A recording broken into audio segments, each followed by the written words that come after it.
ज्ञानतिमिरान्धस्य ज्ञानाञ्जनशलाकया चक्षुरुन्मीलितं येन तस्मै श्रीगुरवे नमः। नमो विष्णुपादाय कृष्णपृष्ठाय भूतले श्रीमते भक्तिवेदान्तस्वामिनिति नामिने। नमस्ते सारस्वते देवे गौरवाणी प्रचारिणे निर्विशेष शून्यवादी पाश्चात्य देशतारिणे। जय श्री कृष्ण चैतन्य प्रभु नित्यानंद श्री अद्वैत गदाधर श्रीवासादि गौर भक्त वृंदा।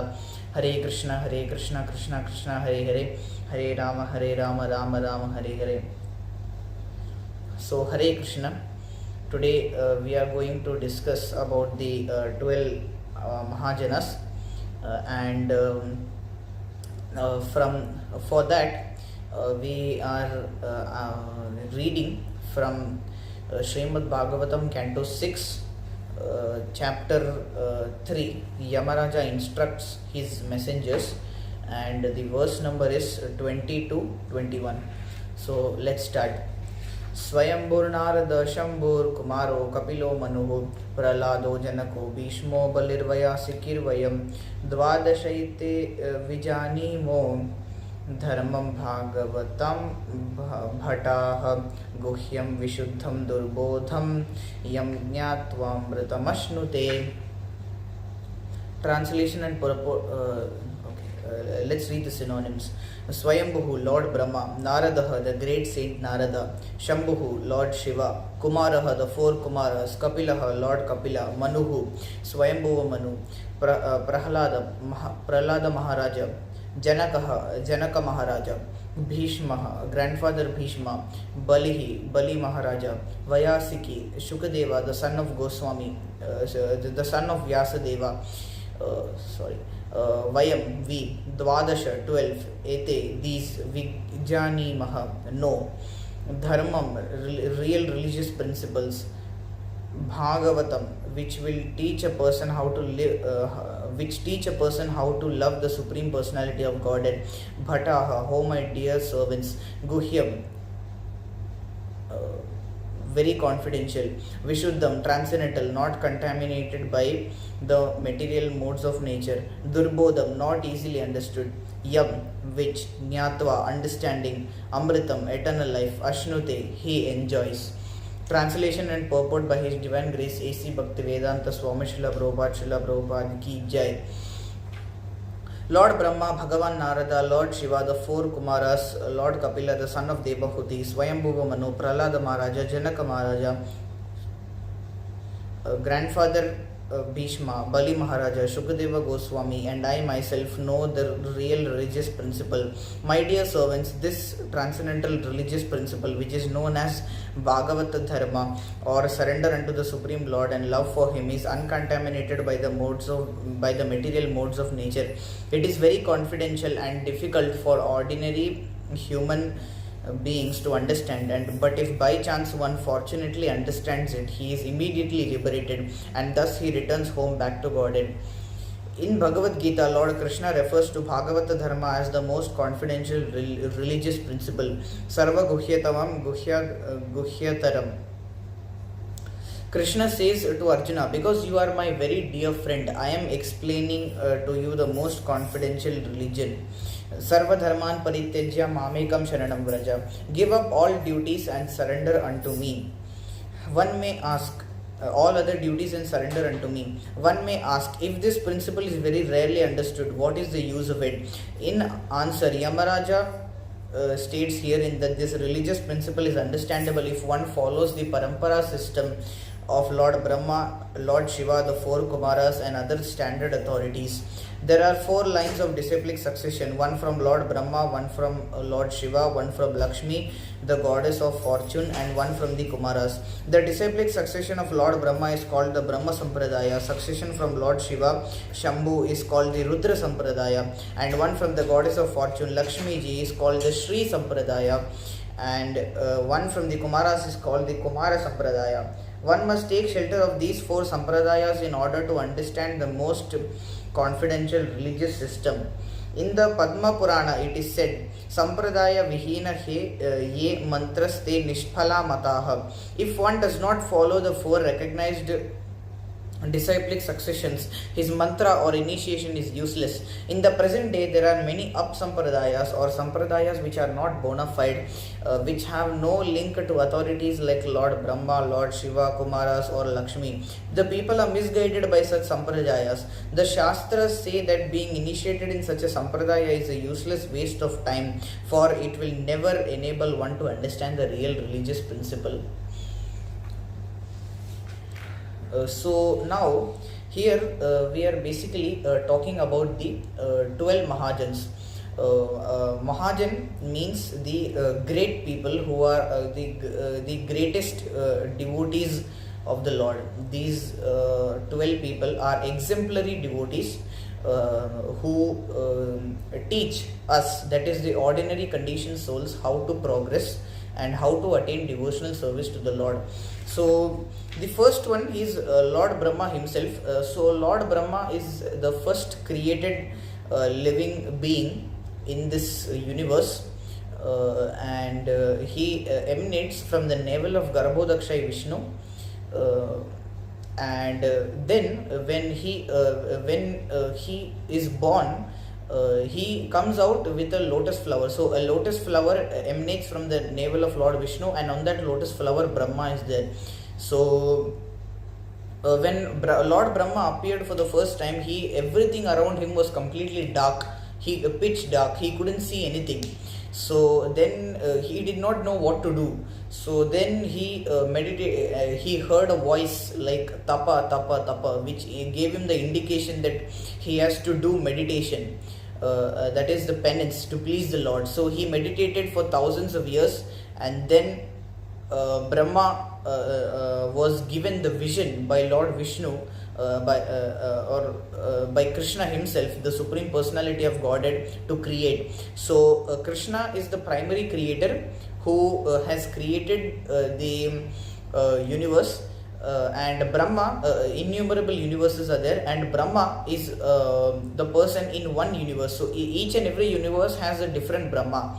So the Brahma in our universe has 4 heads. In other places it has 8 heads, 16 heads, 32, 64 heads, etc. So we can name it. So there are each and every universe has a different Brahma. So this Brahma is the secondary creator who is responsible for all for inundating the material world, this material universe, with the population that it has today. So next movie we are moving on. He is also an exemplary Mahajan who teaches us in this path how to cultivate spiritual knowledge and how to worship the Lord with all our hearts. So moving on to the next one, that is Bhagavan Narada. Bhagavan Narada is the son of Lord Brahma, and he decides to remain celibate, and he does not marry, and he doesn't propagate the world with population. So he is the divine spaceman who does not need a passport and a visa to travel to any place in the world. In fact, not in this world, he is roaming in the spiritual sky and also in the material world, and he is like free to roam everywhere, because he is already a liberated spaceman. So people like him, Durvasa, etc., they are liberated spacemen. They can like travel anywhere they want according to their wish. So Narada Muni also has the many disciples. Out of them, Dhruva Maharaj is one, Prahlad Maharaj is one. Prahlad Maharaj, his name has been mentioned here as one of the 12 Mahajans. We'll see about him in some time. Next, moving on to Lord Shiva.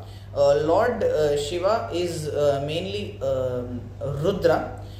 He is also known as Rudra. So he is the person who has been created by the Lord, and he is also in charge for the mode of ignorance. So Brahma, as we whom we discussed about earlier, is in charge of the mode of passion, because the mode of passion is needed for creation and population, and Lord Shiva is in the charge of the mode of ignorance. So he has assistants like ghosts, pishachas, etc. They live in the Bhuvar Loka planetary system in this material world. This universe has 14 planetary systems, out of which in one of them Lord Shiva and his associates reside. So Lord Shiva is in charge of the mode of ignorance, but he is not in the mode of ignorance. He is the greatest Vaishnava, or he is like the greatest pure devotee of the Lord. So Shiva and Krishna are like milk and curd. So from milk you can make curd, from curd you can't make milk. So Krishna is like the milk and Shiva is like the curd here. And the four Kumaras. Now here we are coming to the four Kumaras, who are also again the sons of Brahma. They are Manas Putras of Brahma. Just by thinking of them, just by thinking of a son, Brahma can have it. So Brahma has these four sons who are called the four Kumaras, and these four Kumaras, they were born, and when Brahma asked them to inundate the world with population, they decided not to, and they told that we are going to practice the order of sannyasa and brahmacharya. We will not marry, and we will not engage in inundating the world with population. So we are going to remain bodily, we are going to remain as 5-year-old children. So as far as age is concerned, they are much more, but as far as in the bodily state, they seem to be only boys of 5 years of age. So they declined to allow their body to change, because as they grow up, they will have these lusty desires.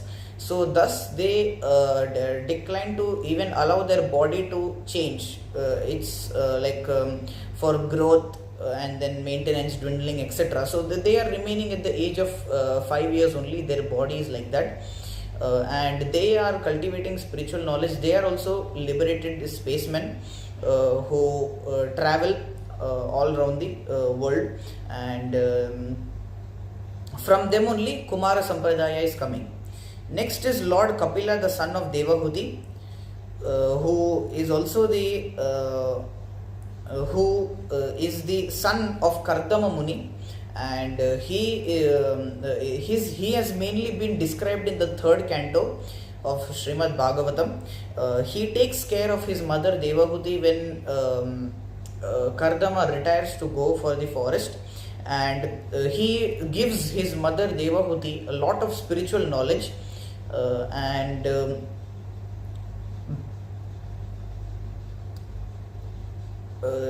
spiritual knowledge relating to ideal married life and all things like that. Also the 3rd canto can be we can read the 3rd canto to get to know especially those chapters about Kapila Dev, Lord Kapila. So he is also an incarnation of the Supreme Personality of Godhead. So Swayambhu Manu is the first Manu who is who has reigned the world. So Brahma has created 14 Manus who are his sons, and out of them the first Manu who was ruling was Swayambhu Manu. So Lord Brahma basically he has one day and one night just like us, but so here when we see one Lord Brahma's day, one day is equal to one kalpa, and one night also is same as one kalpa only. So here we have the Kali Yuga.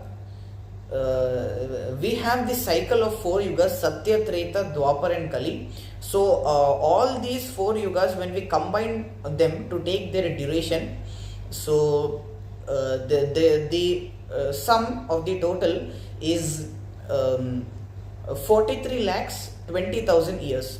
So like this, if we take 1,000 cycles, Satya Treta Dwapar Kali, Satya Treta Dwapar Kali, like this 1,000 times, that is equal to 1 day of Brahma. The same is the duration of Brahma's night also. And this 1,000 Divya Yugas or Mahayugas are ruled by 14 Manus. So around 71 to 72 Divya Yugas each Manu, and Swayambhu Manu is the first one. So he is the first Manu, and he is responsible for inundating the world with population, as he came with his wife Shatarupa. So Brahma created a couple, Swayambhu Manu and Shatarupa, and they are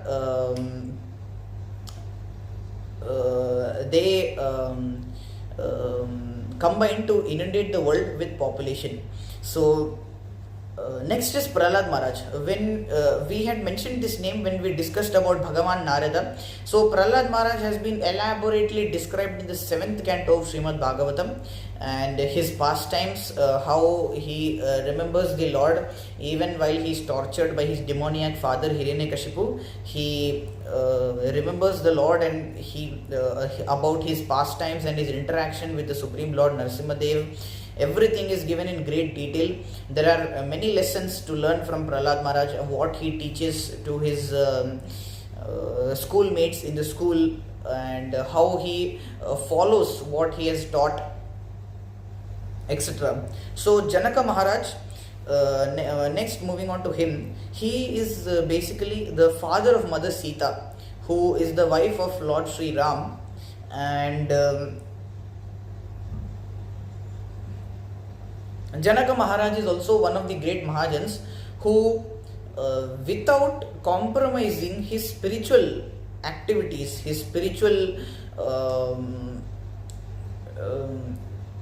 sadhana, he makes sure that all the affairs of his kingdom are handled extremely well, and he is also an exemplary king who teaches us how to work in this material world and at the same time chant the holy name.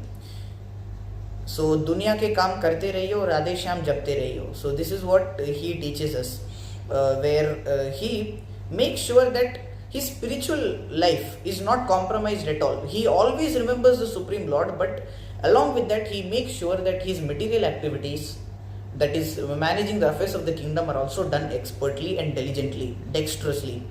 So next, moving on to grandfather Bhishma. So Bhishma Dev is basically the grandfather of the Pandavas, and he is like the uncle of Dhritarashtra and Pandu.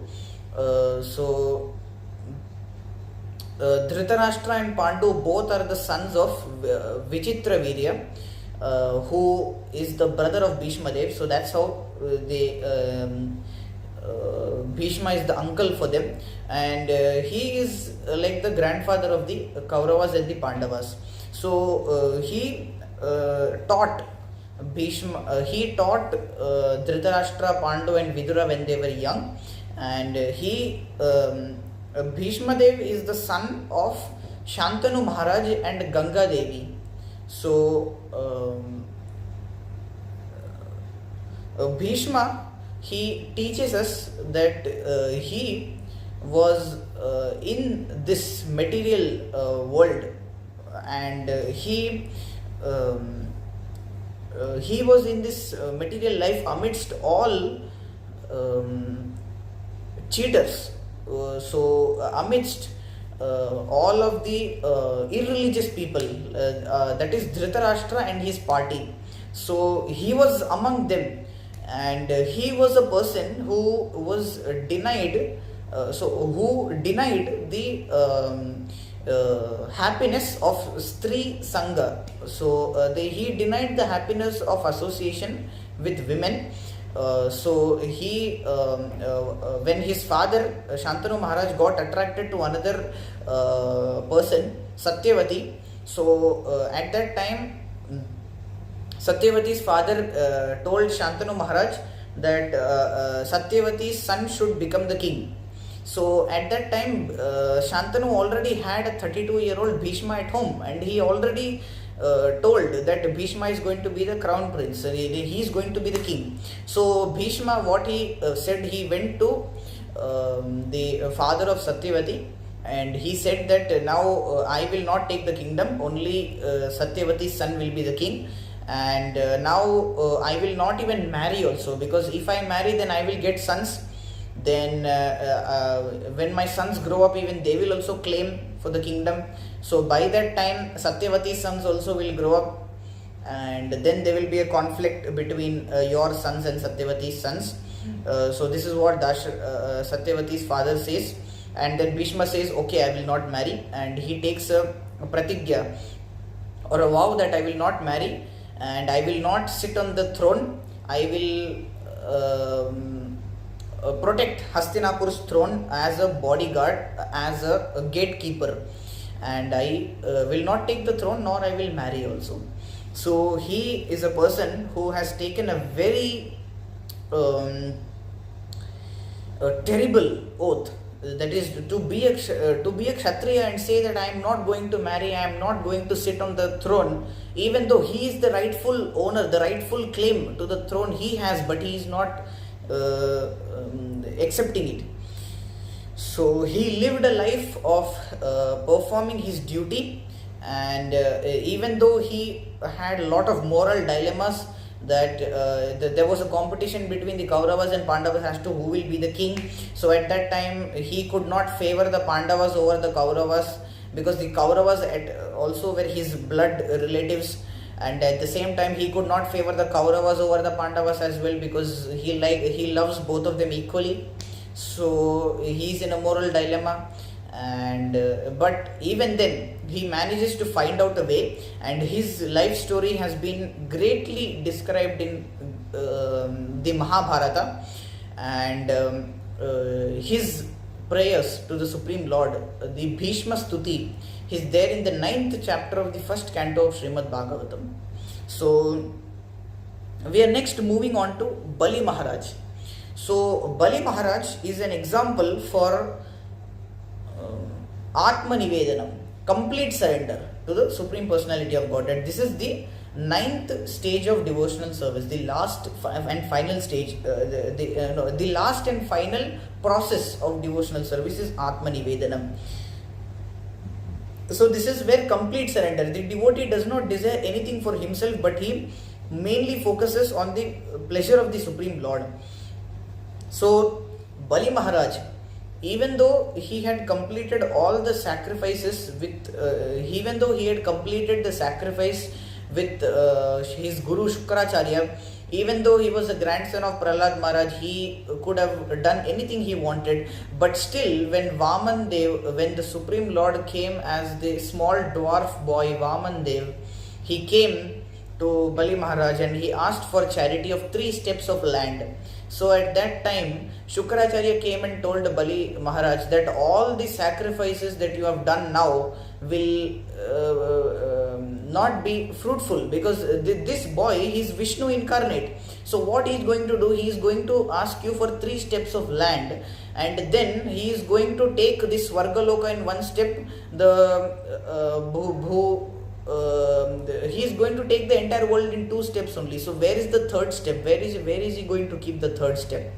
So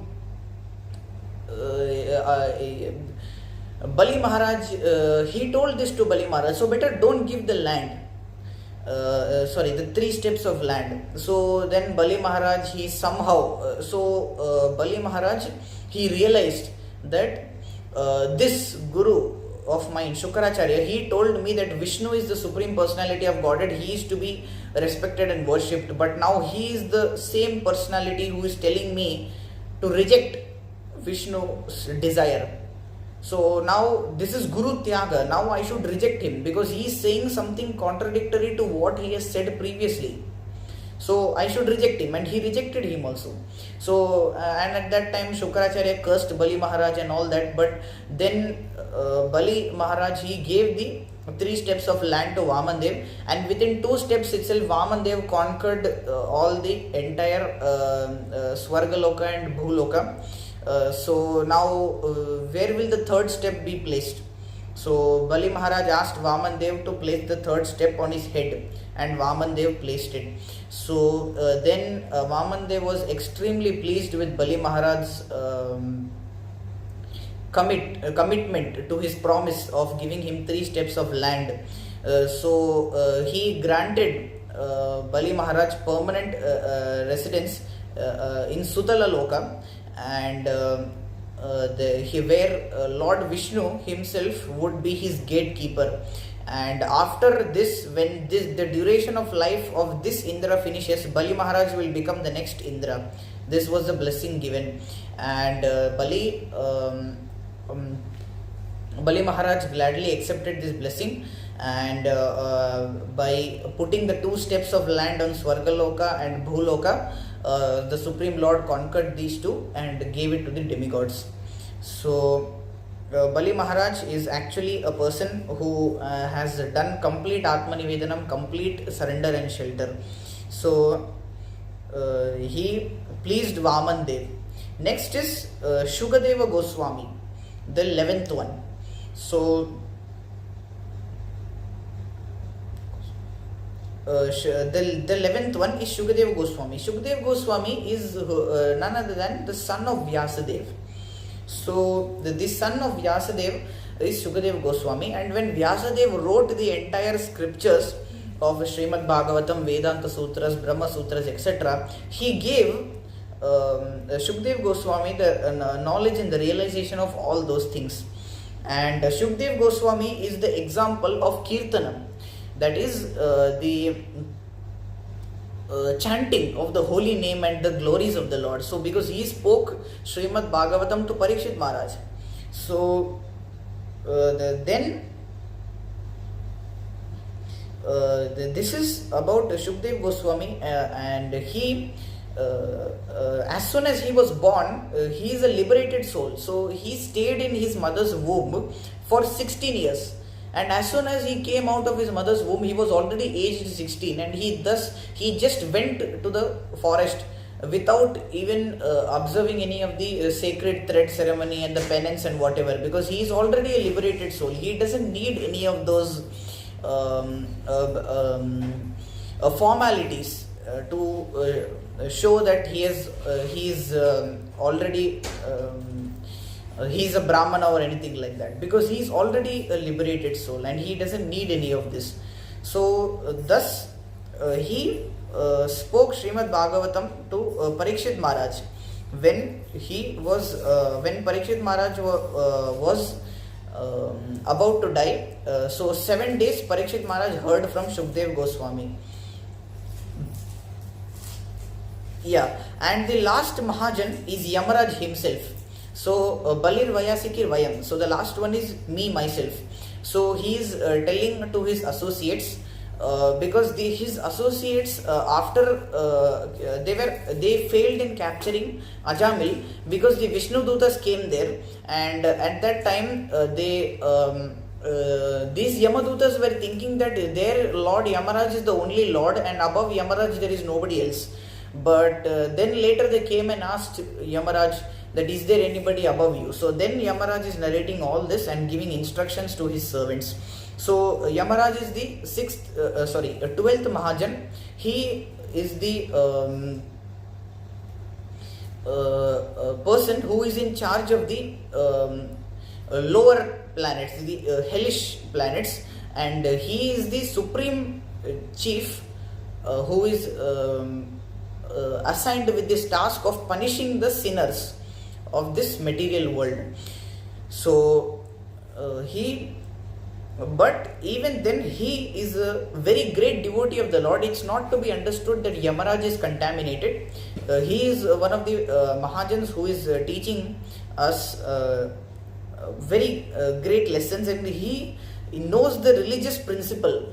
All of these 12 Mahajans, they know the religious principle. That is what makes them the Mahajan. And the transcendental religious principle or Bhagavata Dharma is to surrender unto the Supreme Lord, and love for Him is uncontaminated by the material modes of nature. It is very confidential and difficult for ordinary human beings to understand, but if by chance one fortunately understands it, he is immediately liberated and thus he returns home back to Godhead. So, Yamaraj is explaining about this great science which he and the other 11 Mahajans they know, and that's what makes them the Mahajan that we address them as. So Mahajano Yenagata Sapantha, one should follow the example set by Mahajans. So we these 12 Mahajans are part of the they are the one of the greatest they are among the greatest devotees of the Lord. They give us a lot of lessons that are to be inculcated into our life, and we cannot the Supreme Lord is so great, these Mahajans are so great that we cannot imitate them or anything like that. So we are just supposed to follow and try as much as we can slowly in that path of progression, as these 12 Mahajans are the great devotees of the Lord. They cannot be imitated. They are these are very special devotees of the Lord. So we should try to follow them, and thus we can also get some spark of devotional service in our heart that can lead us to going back to Godhead. So this is the explanation on Bhagavad Gita, on the Srimad Bhagavatam, 6th canto, 3rd chapter, verse number 21 to 20 to 21, where Yamaraj instructs his assistants or the Yamadutas how that he is not the Supreme Lord, and above him the Supreme Lord Sri Krishna is there, and he says about these 12 Mahajans, he says that I and these other remaining 11, we know this science, and that is what makes us the Mahajan, and this is very difficult for ordinary human beings to understand, but if by chance one fortunately understands it, he is liberated. So we can understand this by following the example of these 12 Mahajans. So thank you so much. Hare Krishna, Dandavat Pranam.